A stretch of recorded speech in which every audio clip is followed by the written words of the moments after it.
Mire lo que dice la Biblia. Hijitos míos, estas cosas os escribo para que no pequéis. Y si alguno hubiera pecado, abogado tenemos para con el Padre, a Jesucristo el justo. Y Él es la propiciación por nuestros pecados. Y no solamente por los nuestros, sino también por los de todo el mundo. Y en esto sabemos que nosotros le conocemos, si guardamos sus mandamientos. El que dice, yo le conozco, y no guarda sus mandamientos, el tal es mentiroso, y la verdad no está en él. Pero el que guarda su palabra, en este verdaderamente el amor de Dios se ha perfeccionado. Por esto sabemos que estamos en él. El que dice que permanece en él, debe andar como él anduvo. Hermanos, no os escribo mandamiento nuevo, sino el mandamiento antiguo que habéis tenido desde el principio. Este mandamiento antiguo es la palabra que habéis oído desde el principio. Sin embargo, os escribo un mandamiento nuevo, que es verdadero en él y en vosotros, porque las tinieblas van pasando y la luz verdadera ya alumbra. El que dice que está en la luz y aborrece a su hermano, está todavía en tinieblas. El que ama a su hermano permanece en la luz y en él no hay tropiezo. Pero el que aborrece a su hermano está en tinieblas y anda en tinieblas y no sabe a dónde va, porque las tinieblas le han cegado sus ojos.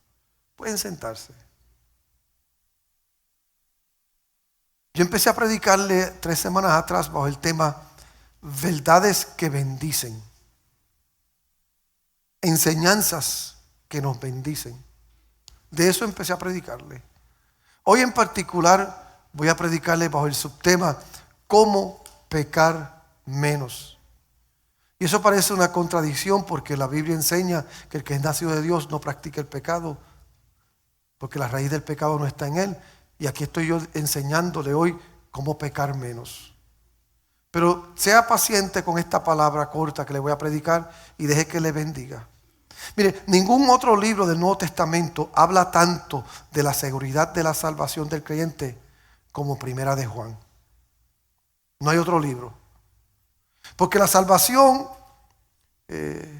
no es un zapato que tú te quitas y tú te pones. La salvación no es una media que tú te pones o tú te quitas.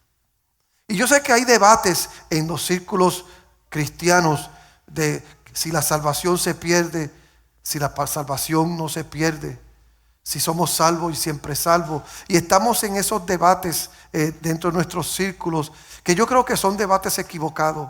Porque yo quiero decir esto y lo quiero dejar en el corazón de ustedes de una vez y por todas. La salvación no es un juego. El ser salvo no es un chiste. El ser salvo es algo serio. Es algo producto de la eternidad de Dios. Es algo que fue comprado a precio de sangre por Cristo Jesús. Y yo creo que el problema o el dilema que surge entre preguntarnos si la salvación se pierde o siempre somos salvos es producto de un corazón que no conoce la totalidad de lo que representó el sacrificio de Cristo en la cruz del Calvario.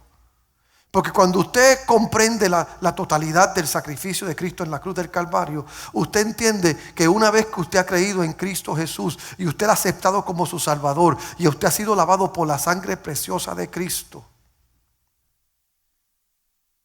su humanidad ya no es un obstáculo para usted vivir en victoria.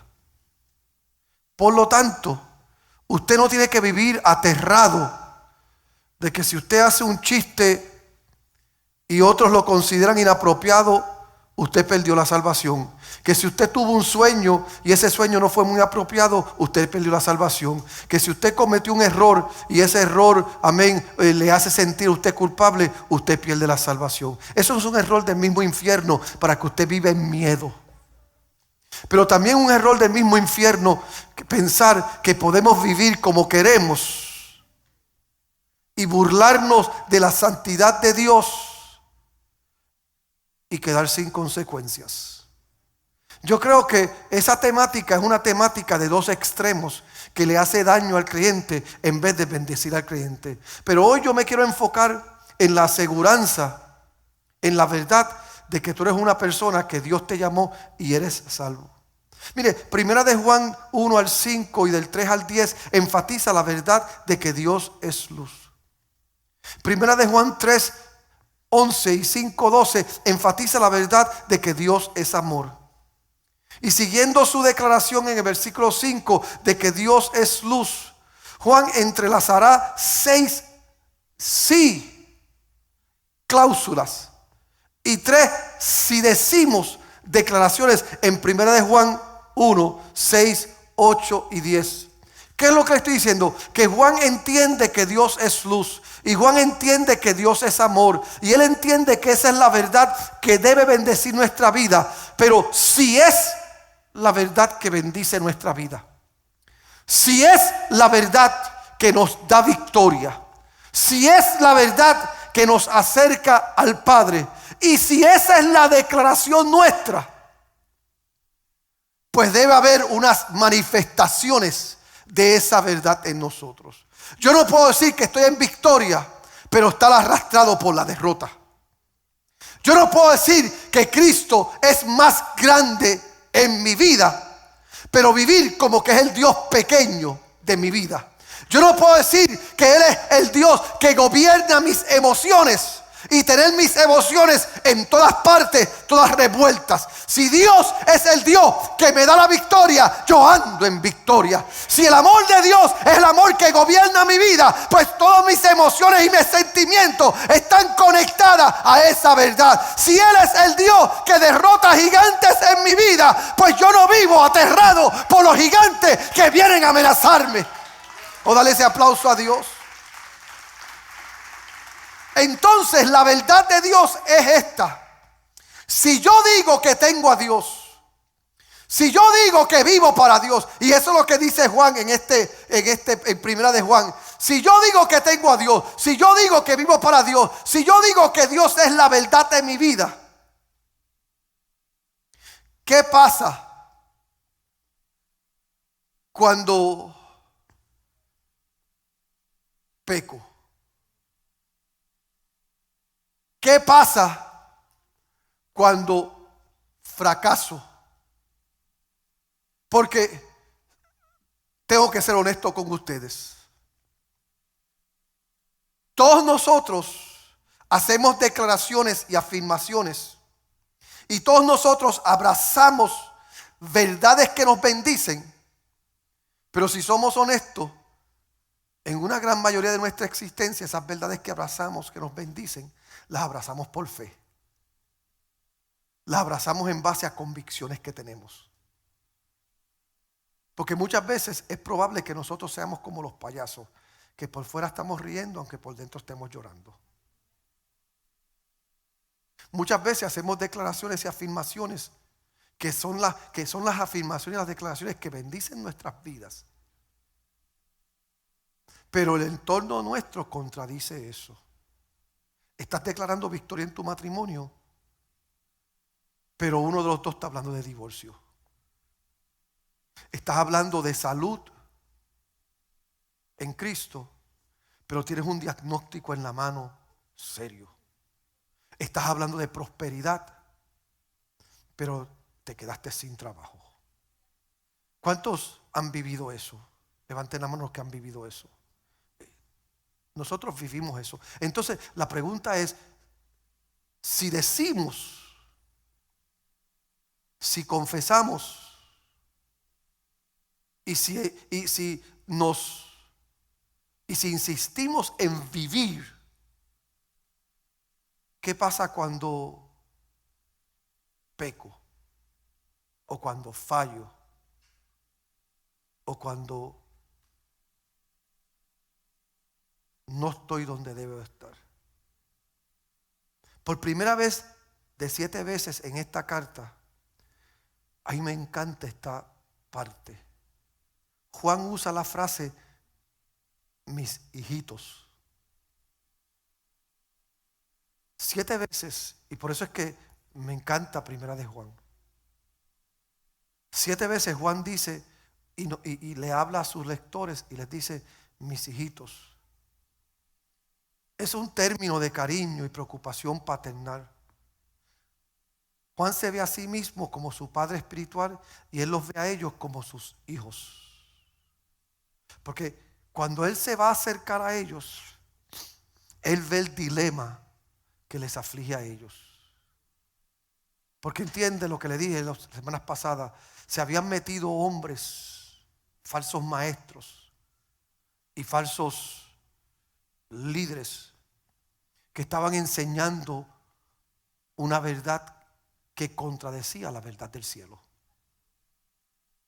Y Juan ve al pueblo turbado, Juan ve al pueblo preocupado, Juan ve al pueblo cargado, y él los ve a ellos como hijos. Y él los ve a ellos con ternura, con amor. Porque entienda esto, y esto es lo primero que usted tiene que entender. Cuando Dios ve tu humanidad y cuando Dios te ve luchando con tu humanidad, el corazón de Él va donde tú estás. En inglés se dice, His heart goes out to you. Cuando Dios te ve en tus batallas y tus luchas, Él no te ve como un Dios distante, desconectado, despreocupado, desinteresado, juicioso. Dios te ve y Él te ama. Oh, gloria a Jesús. ¿Cuántos tienen hijos aquí? Ahora, ¿cuántos tienen hijos aquí que no están viviendo a la altura de su potencial? No tiene que levantar la mano. Pero ¿cuántos de ustedes tienen hijos de promesa? Hijos de destino profético. Hijos con llamados gloriosos. Y usted ve a sus hijos viviendo en menos de su potencial. Los padres que están aquí, que saben de lo que estoy hablando, entienden que cuando usted ve a su hijo así, usted lo ve con ojos de juicio, usted lo ve con ojos de desprecio, usted lo ve con ojos de rechazo, o su corazón se quebranta de amor hacia ellos. Oh, gloria a Jesús. Yo me acuerdo cuando Arlene estaba perdida. Y yo me acordaba cuando Arlene era mi pianista en la iglesia. Y cuando Arlene me acompañaba en los devocionales, cuando comenzamos al principio en Washington, ¿verdad? Y yo me acuerdo todas las palabras que Dios había depositado sobre Arlene. Y cuando Arlene se apartó por un tiempo y estaba perdida, yo la miraba a ella y mi corazón se derretía. Porque yo no miraba su humanidad y su flaqueza en esos momentos. Yo miraba, amén, el potencial y la palabra que había en ella, y eso me partía el corazón. Pues cuando Juan está hablando con este pueblo que está en tormentas, en un torbellino de enseñanza, que no saben a quién creer, Juan, su corazón va donde ellos como un padre que ama a sus hijos y les dice: hijitos, ese es el Dios que tú y yo servimos. Yo quiero que oigas esto. Dios te ve como su hijo, como su hija. Y Él te ve, y Él lo que ve es el potencial que hay en ti, la grandeza que hay en ti, la palabra que hay sobre ti, lo que Él declaró en eternidad pasada sobre ti. Eso es lo que Él ve, y Él te ama. Alabado sea Dios. Dar un aplauso a Dios porque Él nos ama. Y en ese espíritu, ¿qué hacemos cuando pecamos? Juan dice: hijitos, tú tienes un abogado. Yo tengo un abogado. Primera de Juan 1:9 nos dijo que confesemos nuestros pecados. Ahora primera de Juan 2:1 nos dice que huyamos de nuestro pecado. ¿Quién es nuestro abogado? Amén. Nuestro abogado para con el Padre es a Jesucristo el justo.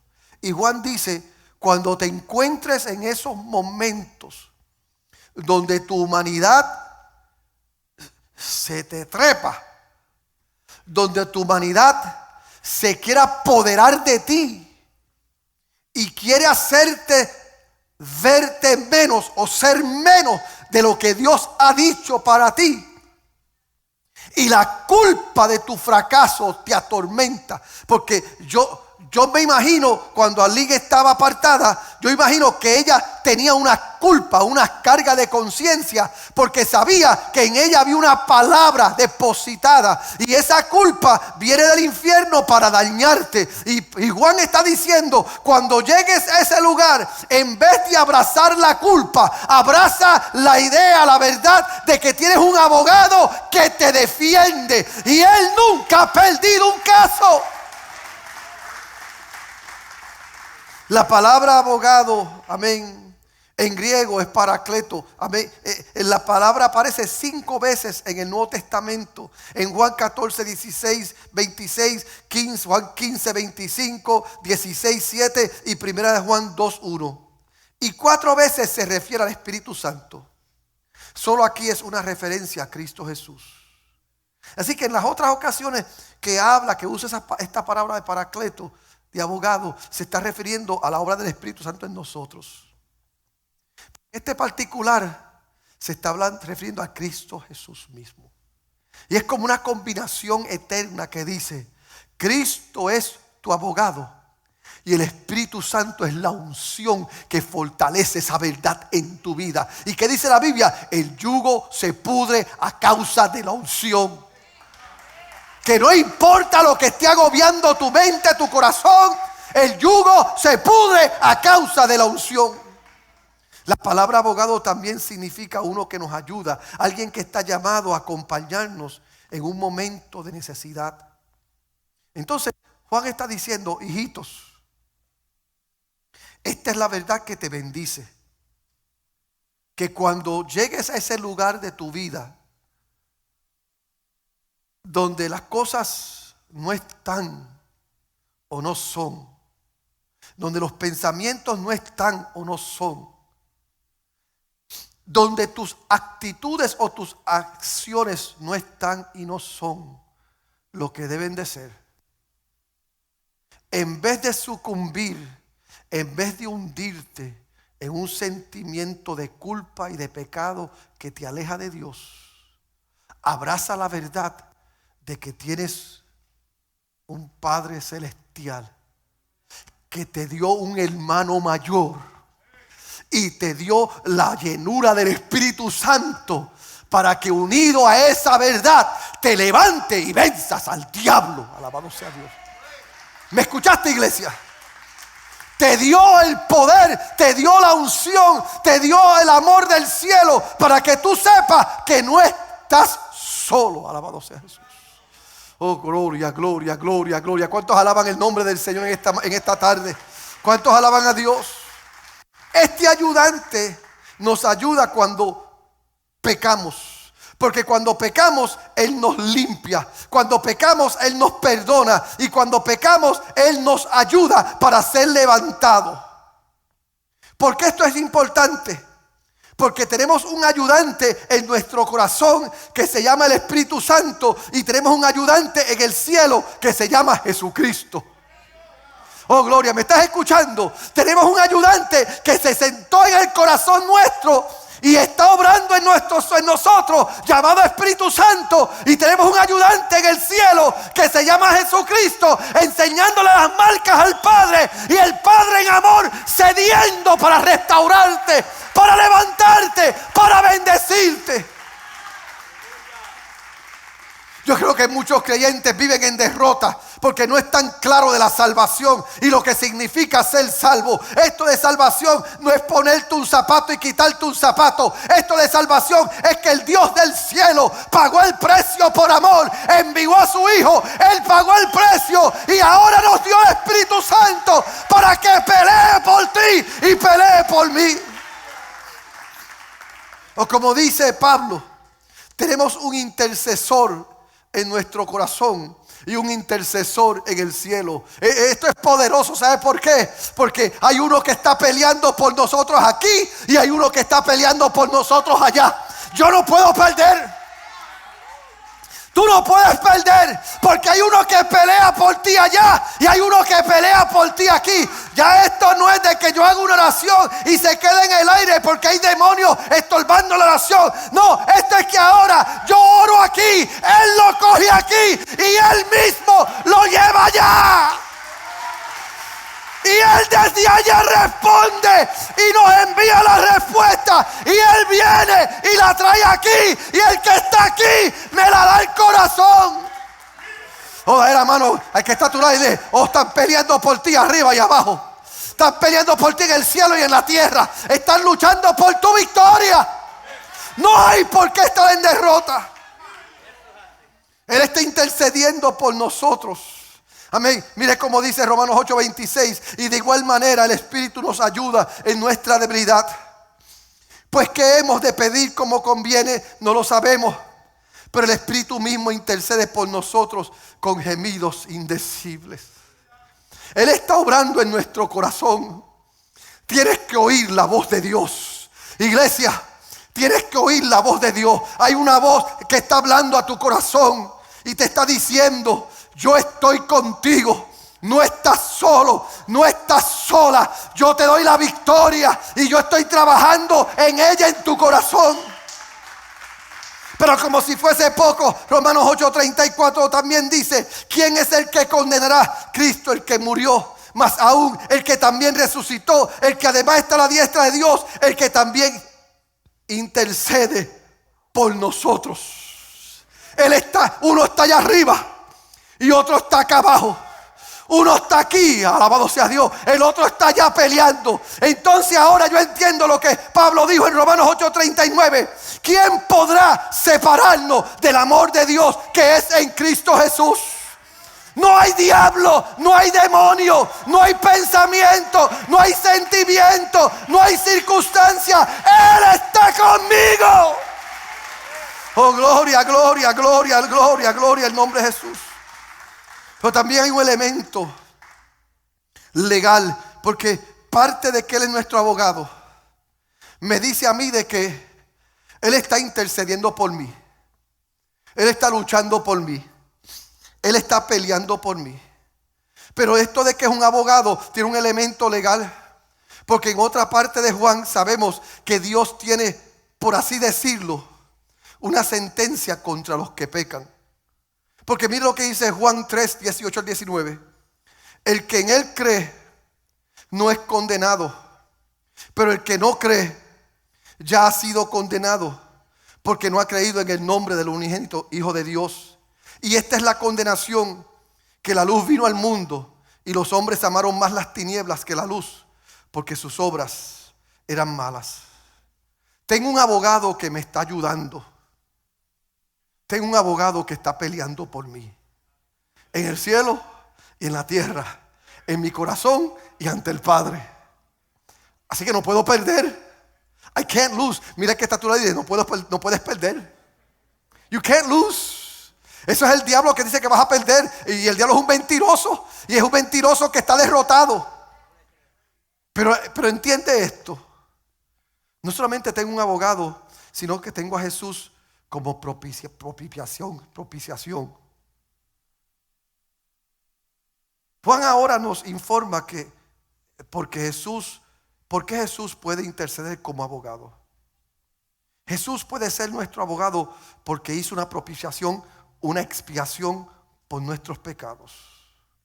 Porque antes que Jesús aparece como abogado en la corte, pero ahora nos enteramos de que es un sacerdote sacrificador en el templo.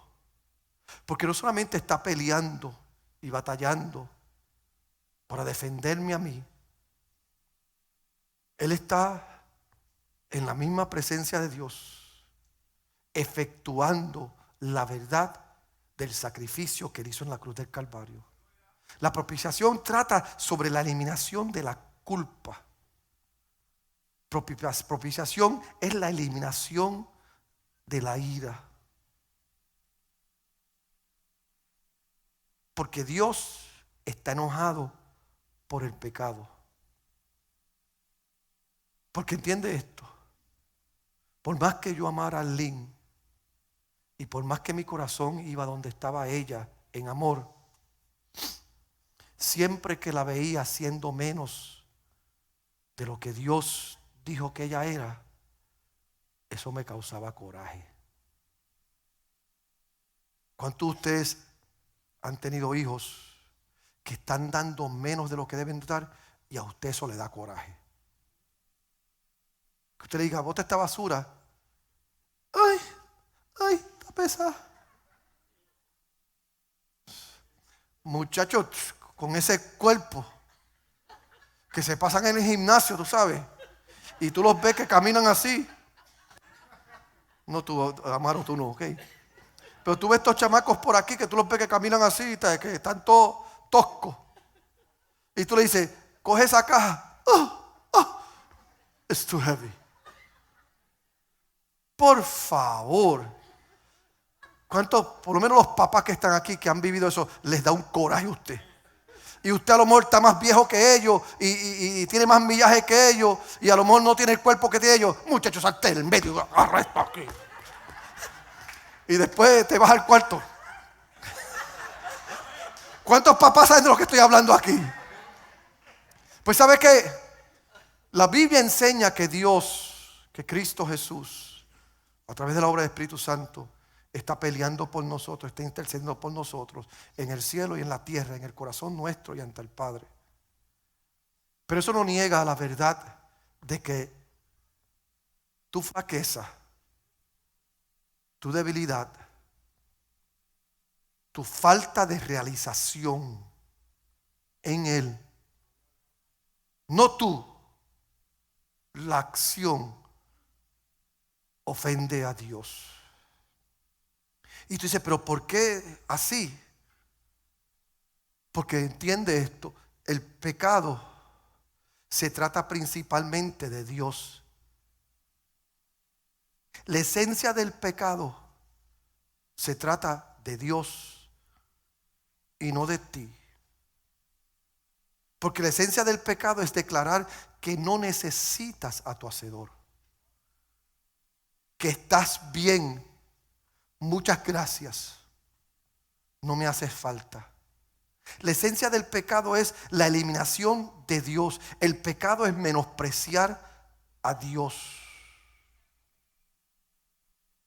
Y cuando Dios te ve en tus fracasos, cuando Dios te ve hundido y rendido a tu humanidad pecaminosa,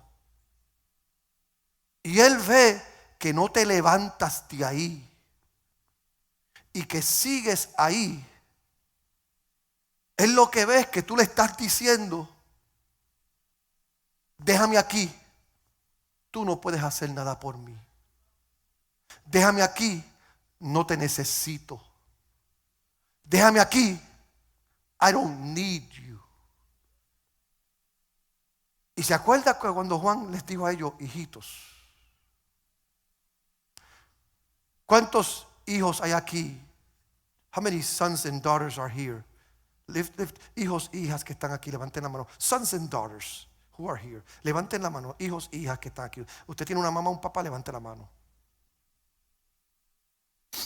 Les digo algo y no sé, Eliezer, dime si es verdad o no. Dime, Nancy, si es verdad o no. No hay nada que ofende más a un padre, a una madre, es que su hijo esté en necesidad, esté en crisis, esté en derrota Y usted sabe que puedes ayudarlo. Y que él o ella te diga, déjame, leave me alone. No te necesito. I could do this.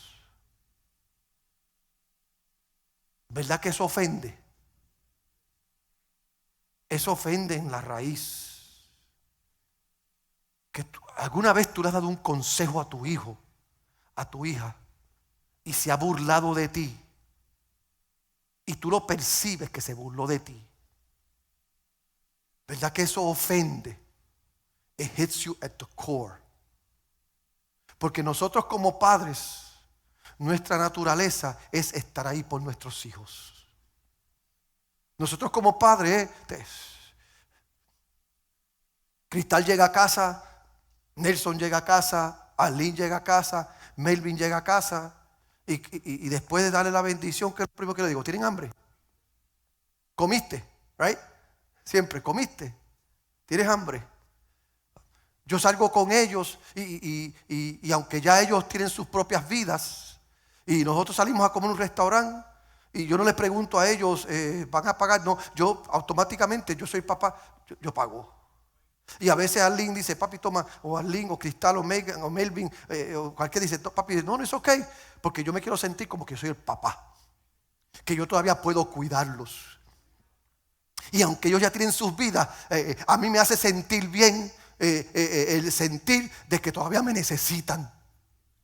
¿Cuántos padres, verdad, que por más manganzón y grande que está tu hijo, tú te sientes bien que tu hijo te haga sentir que te necesita? Por eso, mira, mi mamá ya está anciana, tiene 80 años y mami viene para acá el día 13, va a estar aquí. Y quiere que le diga algo, de 7 días a la semana es probable que yo vaya 4 o 5 días a comer a la casa de ella. Y yo le diga a ella todos los días lo que yo quiero comer. Y usted dice, pero qué abusador es el pastor. No, porque quiere que le diga algo. Si yo le digo a mami que no quiero que me cocine, si yo le digo a mami que no quiero que me atienda, si yo le digo a mami que no quiero que me sirva, eso le ofende más a ella. Pero a ella le encanta. Mire, yo puedo llegar a las 11 de la noche y llega, mami, tengo hambre. Usted ve, ella puede estar enferma y abre los ojos así de grande, se para así con el esqueleto que está y rápido va a la cocina. Yo te hago un sándwich. Eso es lo que Dios quiere hacer con nosotros. Dios quiere sacar el pecho por ti y por mí. Dios quiere sacar la tarjeta de crédito y pagar por ti y por mí. Dios quiere hacerte un plato de comida. Y cuando tú estás en pecado, Él te está diciendo, ven a mí, ríndete a mí. Yo te levanto, yo te ayudo. Yo soy tu Padre. Pero el pecado le dice a Dios, no te necesito. Y eso cargó la ira de Dios.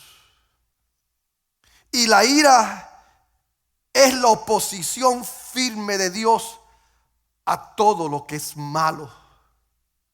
Porque lo que Dios dice es todo aquello que no te permite o que se convierte en un obstáculo para tú ser el hombre y la mujer que yo llamé, eso me causa ira. De eso se trata el pecado. Esto surge del mismo carácter de Dios.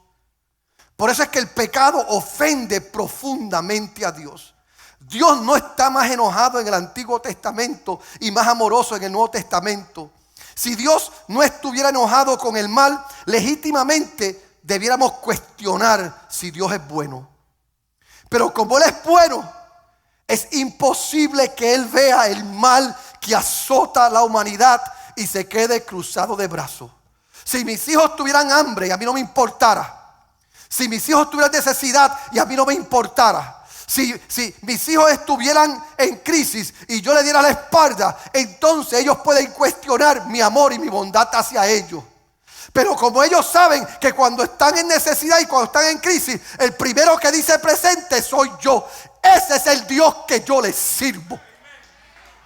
Que Él me ve en mi pecado, Él me ve en mi maldad, Él me ve en mi humanidad y Él corre a mí Mas Dios muestra su amor para con nosotros en que siendo pecadores, Cristo murió por nosotros.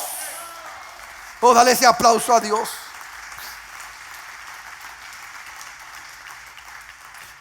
Por eso podríamos decir que dos cosas hicieron que Jesús viviera y muriera. Dos cosas hicieron que Cristo viviera y muriera: el amor y la justicia. Primera de Juan 4:10. En esto consiste el amor, no en que nosotros hayamos amado a Dios, sino en que Él nos amó a nosotros y envió a su Hijo en propiciación por nuestros pecados.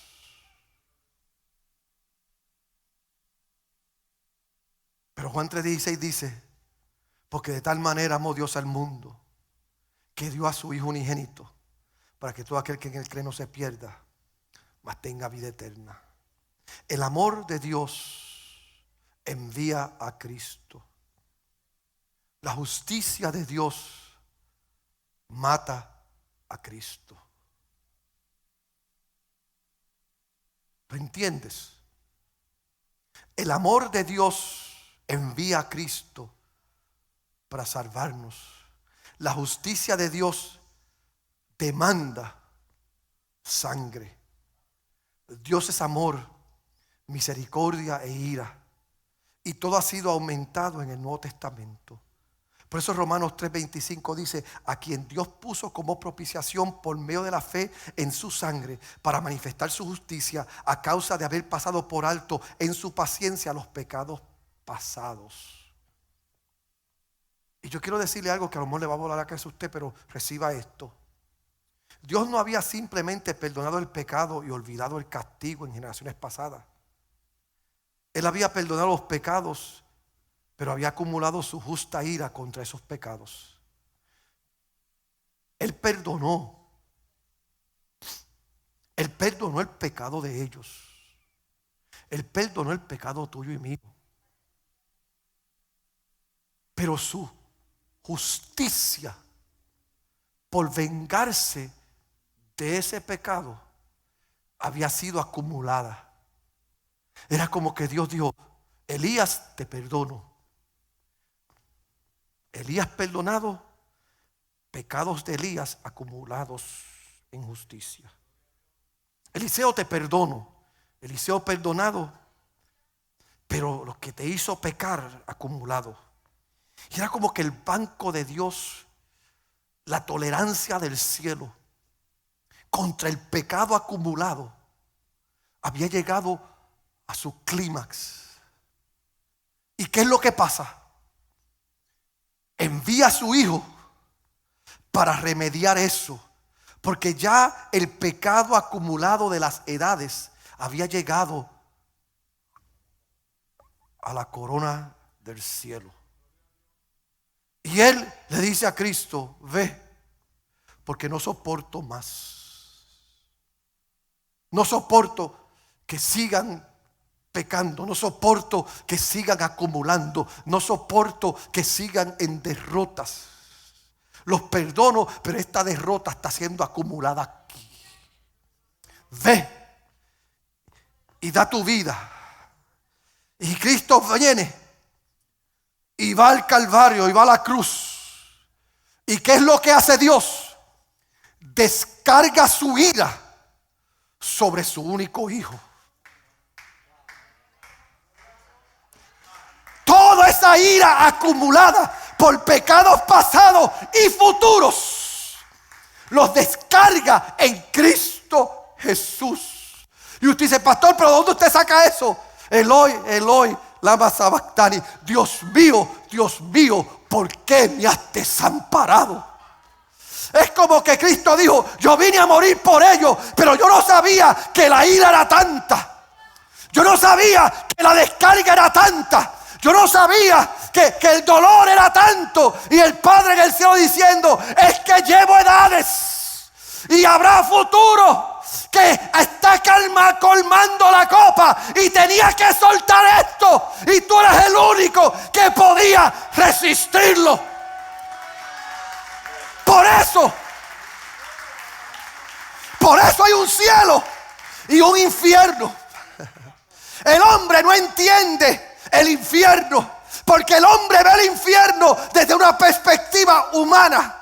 Lo tienes que ver desde el cielo, y desde el cielo es dolor, miseria, ira, fracaso acumulada y luego injustamente depositada en el santo, en el perfecto, en el cordero inmolado de Dios.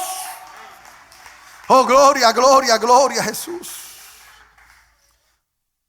Dios mostró que finalmente había sido separado de la dulce comunión con su Padre Celestial en Cristo, que había sido la fuente inagotable de su fuerza interior y el elemento de mayor gozo en una vida llena de dolor. Mucho peor que la diserción incluso de los amigos humanos más cercanos fue el hecho de que Jesús se vio privado de la cercanía de aquellos que le seguían. Y ahora Judas lo traiciona, Pedro lo niega, todos le abandonan y el Padre lo deja solo, porque alguien tenía que satisfacer la ira de Dios. Cuando Jesús cargó nuestros pecados en la cruz, fue abandonado por su Padre Celestial, quien es, como dice Habacuc 1:13, muy limpio eres de ojos para ver el mal. Dios no podía mirar esa escena. Ver la ira de Dios sobre Jesús debe ayudarnos a comprender la ira de Dios en el futuro. Do you listen to me, church? Watching the wrath of God over his son in the cross should help us understand the wrath of God in the future. If you don't understand hell, it's because you don't understand the cross. If you don't understand hell, it's because you've yet to appreciate the cross. Si tú no agradeces, si tú no entiendes el infierno y lo juzgas y te rebelas en contra de Dios por eso, es porque no entiendes lo que pasó en la cruz del Calvario. La Biblia presenta la ira futura de Dios contra el pecado y los pecadores como algo peor que cualquier cosa presentada en el Antiguo Testamento. Let me paint a picture. Déjame pintarte un cuadro. Apocalipsis 14, 17 al 20. Porque, escuche, aunque la ira de Dios fue depositada en Cristo por los pecados pasados y los pecados futuros de los que aceptan a Cristo, pero ¿qué de los que rechazan aún a Jesús? ¿Qué de los que le dicen a Él, no te necesito, no me haces falta, yo puedo hacer esto sin ti? Mira lo que dice la Biblia en Apocalipsis 14, 17 al 20. Salió otro ángel del templo que está en el cielo, teniendo también una hoz aguda. Y salió del altar otro ángel que tenía poder sobre el fuego, y llamó a gran voz al que tenía la hoz aguda, diciendo: mete tu hoz aguda y vendimia los racimos de la tierra, porque sus uvas están amargas, están maduras. Y el ángel arrojó su hoz en la tierra y vendimió la viña de la tierra y echó las uvas en el gran lagar de la ira de Dios. Y fue pisado el lagar fuera de la ciudad, y del lagar salió sangre hasta los frenos de los caballos por 1600 estadios. En las imágenes de este pasaje, la gente está siendo arrojada al lagar de la ira de Dios, que es el infierno, es el lago de fuego. Y están siendo pisoteados hasta que su sangre fluye a una distancia de aproximadamente 200 millas a las alturas de las riendas de un caballo. Dios es amor, Él es misericordia, pero su ira toda ha sido aumentada en el Nuevo Testamento porque está siendo revelada. Si en el Antiguo Testamento lo que usted ve es un debate físico, simbólico, en el Nuevo Testamento usted ve una guerra espiritual. La cortina del cielo se está abriendo para que ustedes vean. Y está diciendo Dios, necesito, diciendo un ángel, que tome tu voz y cortes y arranque toda maldad que ha sido manifestada en arrogancia y orgullo y en abierto rechazo al perdón y la misericordia del cielo. El único pecado que Cristo poseyó fue el nuestro. Y una vez más su muerte ocupó mi lugar. Deje que su mente abrace eso. No tienes que cargar tus pecados ni ser agobiados por ellos. No tienes que despertarte con culpa ni acostarte con culpa. No tienes que vivir en derrota por tu humanidad porque tú aceptaste a Cristo. Pero tienes que entender que eso tuvo un precio. Y tienes que entender que ese precio debe llevarte a la gratitud. Y debe llevarte a la alabanza, a la adoración. Tú debes vivir todos los días agradecido de la bondad de Dios en tu vida. Todos los días dándole gracias porque te ha dado la vida. Mire, las aplicaciones apropiadas de este pasaje a la vida cristiana diaria son las siguientes. Cree diaria y continuamente en Jesús. Confiesa tus pecados y confía en la obra suficiente de Cristo para ti. Si haces estas cosas, la seguridad, esperanza seguramente serán tuyas. Cuando tú vives consciente de tu humanidad y consciente de que tú no eres la última Coca-Cola en el desierto y de que tú le fallas a Dios y te fallas a ti mismo. Y cuando tú vives consciente de esa verdad y en el camino tropiezas y en el camino te caes, como la obra de Cristo está en ti y es real en ti, tú levantas los ojos al cielo porque reconoces que, wow, la ira de Dios fue depositada en Cristo. Y aquí estoy yo de nuevo diciéndole, no me importa. Perdóname, Dios, por esa falta. Te levantas y te sacudes y no vuelves atrás. Porque sabes que hubo un alto precio para tú estar donde tú estás. ¿Qué pasa si peco? Tengo un abogado que me defiende, que pelea por mí. Y ese abogado pagó el precio de mi derrota. La semana pasada le di la primer prueba de que corresponde si soy un creyente verdadero. ¿Y se acuerda cuál fue la primera prueba? ¿Cuál es tu actitud ante el pecado? Si la actitud tuya ante el pecado es una de indiferencia o es una de humillación. Pues he aquí la segunda prueba de tu cristiandad. Y he aquí la respuesta a cómo pecar menos. Y la respuesta está en la prueba de tu transformación. Oye bien, la respuesta está en la prueba de tu transformación. El apóstol Juan escribió para reforzar la seguridad de los creyentes, proporcionándoles una especie de lista de verificación que pudieran utilizar para evaluar las afirmaciones de los engañadores. La semana pasada, tu actitud al pecado, y esta semana, amén, la transformación de tu vida. Si yo quiero pecar menos, Si yo verdaderamente soy cristiano, si quiero que la verdad del cielo me bendiga, mira lo que dice 1 Juan 2, 3 al 6. Y en esto sabemos que nosotros le conocemos, si guardamos sus mandamientos.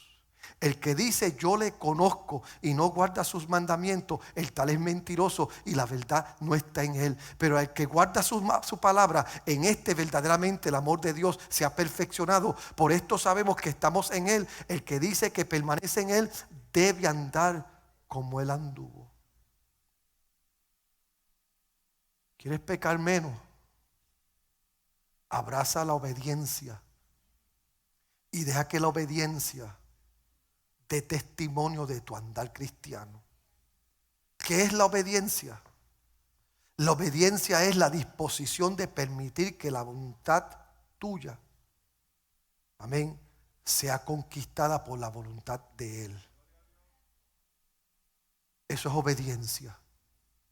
Obediencia es la voluntad, que la disposición a permitir que la voluntad de Él conquiste la voluntad tuya. Yo sé lo que yo quiero. Yo sé lo que a mí me gusta. Yo sé dónde yo quiero estar. Y yo sé lo que yo quiero hacer. Pero entonces, como soy de Él y lo he aceptado a Él y vivo para Él, dejo que lo que Él quiere se apodere de lo que yo quiero. Dar un aplauso a Dios. Estamos llamados a tener un espíritu de obediencia. Y la Biblia menciona esto una u otra vez. Si obedeces sus mandamientos y si obedeces su palabra, etcétera, etcétera, etcétera. Ahora, entiende esto. La obediencia no sucede hasta que piensas que es una mala idea. Y aún así lo haces. Obedience does not happen until you realize that it's a bad idea, but yet you do it. ¿Me entiende? Yo veo una chuleta frita con unas habichuelas con patitas y un arroz blanco con tocino y después unos tostones fritos o unos maduros fritos bien grasosos que cuando los muerda la grasa caiga.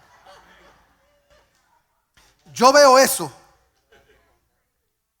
y es lo que quiero, es lo que me apetece, es lo que todo en mí dice, esto es lo que es. Pero hay una voz en ti que te dice colesterol, colesterol, colesterol, colesterol. Y tú sabes que esa voz que te dice colesterol, colesterol, colesterol es una mala idea. Porque esa voz que te dice colesterol, colesterol, colesterol no te va a dejar comerte la chuleta. Y si te la comes te sientes mal después. Pues entonces obediencia es cuando tú sabes que tienes que hacer algo, pero es una mala idea, no te gusta. Obediencia es cuando la voluntad tuya se cruza con la voluntad de Dios y la de Él te pasa por encima y te aplasta la tuya. La mayoría de la gente moderna no le gusta esto.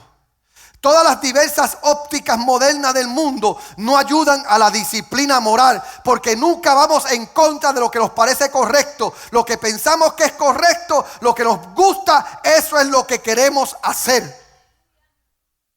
Pablo habló de esto.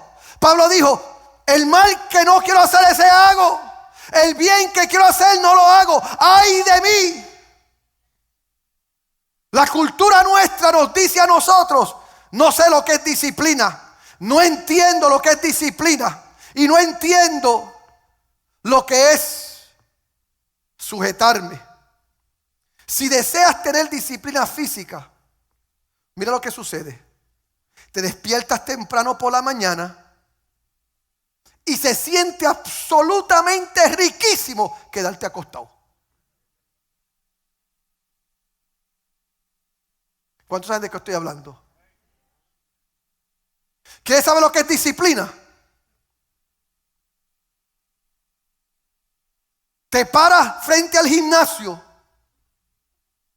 y al lado está la pizzería. Y sabes que el gimnasio es tu destino, pero se siente riquísimo entrar a la pizzería. Obediencia es entrar al gimnasio. Disciplina es entrar al gimnasio y obviar la pizzería. Pues cuando Dios nos está hablando a nosotros, Él nos está diciendo a nosotros que la libertad física, la disciplina real, viene cuando encuentra las restricciones adecuadas. ¿Qué es correcta disciplina? ¿Qué es saber hacer lo que Dios quiere? Es identificar aquello que tú sabes que te impide, que te limita, que no te deja hacer lo que tú quieres, que no te deja hablar como tú quieres, que no te deja vivir como tú quieres. Y cuando tú encuentras eso, le dice a todo eso que tú quieres: amo más a Dios. Amo más a Dios. Amo más a Dios. Ayer yo escuchaba a la hermana Paula testificar. Estábamos en Tampa y me llevó un grupo de hermanas que fueron a ser parte de una conferencia que yo di y estaban testificando. Y Paula estaba testificando diciendo cuando ella llegó a Cristo un día. Ella llegó a Cristo y ella quería ir a una fiesta que ella había añorado por días, por semanas. Pero había aceptado a Cristo y sabía que irse para esa fiesta era ofender a Dios. Y ella testificó ayer y dijo que en ese momento ella miró al cielo y le dijo a Dios: quiero ir a la fiesta, quiero ir al club, quiero ir al baile, pero como te acepté y quiero servirte para probarte cuánto te amo, no voy a ir a esa fiesta. Dios está buscando un pueblo que le dice a Él: quiero hacer esto, quiero hacer aquello, quiero vivir así, pero como te amo, te voy a demostrar que tú eres primero, que tú eres número uno en mi vida. La libertad no es falta de restricciones. La libertad es conocer las restricciones correctas, establecer límites, decirte no a ti mismo en momentos específicos. Eso es libertad. Tú saber cuáles son tus límites. Y en vez de rebelarte en contra de esos límites, abrazar esos límites. Cuando se trata de la salvación, la gran mayoría de este mundo y mucha gente en la iglesia lo tienen totalmente al revés. Hay dos enfoques completamente diferentes de la obediencia. Primero, todas las demás religiones y muchos cristianos dicen: esto es lo que hay que obedecer. Obedece eso y serás salvo. El cristianismo, tanto en el Antiguo Testamento y Nuevo Testamento, no lo dicen así. Lo enseña de esta manera: yo te salvé, ahora obedece. No es que obedeces para que seas salvo, es que eres salvo y por eso obedeces. Porque esto se trata de gratitud. ¿Qué ha hecho Dios por ti y por los tuyos? Oye bien, 1 Pedro 1:5 dice que sois guardados por el poder de Dios mediante la fe para alcanzar la salvación que está preparada para ser manifestada en el tiempo postrero. Dios no confía en ti, Él confía en sí mismo.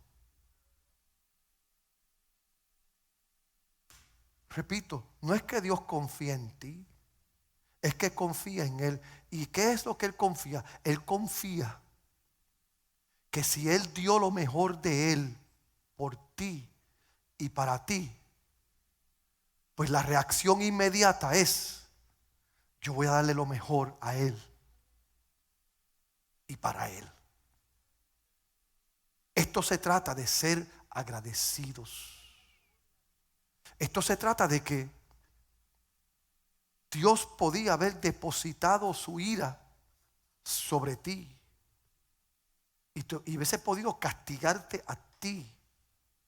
Y todavía, porque no levante la mano, pero ¿cuántos de ustedes todavía tropiezan? Todavía se les sale una palabra de vez en cuando. Todavía haces cosas que no debes. Y dices, no, pastor, yo no. Mientes. ¿Cuántos de ustedes todavía pensamientos pasan? Y Dios está diciendo, en mi justicia puedo coger tus pensamientos y tus acciones que te llevan a flaqueza y debilidad, y puedo derramar mi ira sobre ti en eso. Pero no hice eso. Le dije a mi único hijo, Jesucristo, diga conmigo Jesucristo. Le dije a mi único hijo, ve, conviértete en un vaso, cuelgas de la cruz y derramaré toda mi ira pasada y futura sobre ti en el momento más oscuro de tu vida, cuando todos te han abandonado y todos te han dejado. Imagínese esto: cuando usted está mal, está enfermo y tiene problemas, ¿cuál es el lugar más seguro tuyo? La casa de mami, la casa de papi. Cuando todo está mal y no encuentras dónde ir, ¿cuál es el lugar más seguro? Los brazos de aquel o de aquella que tú sabes que no te desprecia. Y por si acaso, por si las moscas, la Biblia dice, aunque mi padre y mi madre me dejaren, con todo Jehová me recogerá. Así que la esperanza es esta, que aunque mami y papi te dejen, Él no te deja.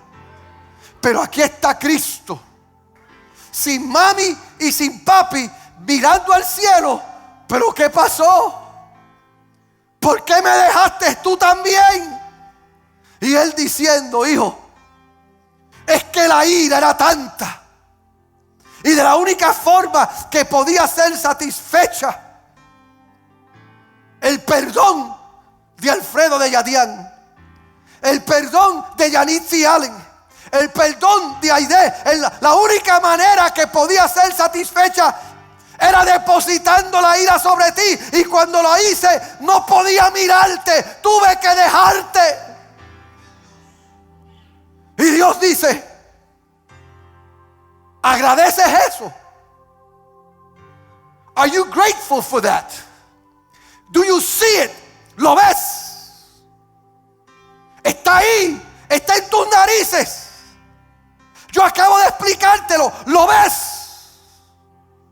Y no puedes decir que no lo ves, porque si dices que no lo ves, le haces a Él mentiroso, y Él no miente. Entonces la opción es esta: si lo ves, te rindes ante esa verdad y pides perdón y te levantas en victoria, o la rechazas y un día la hoz vendrá y te cortará de raíz, y ahí será el lloro y crujir de dientes. Esa es una verdad que no puede ser ocultada. Ponte de pie.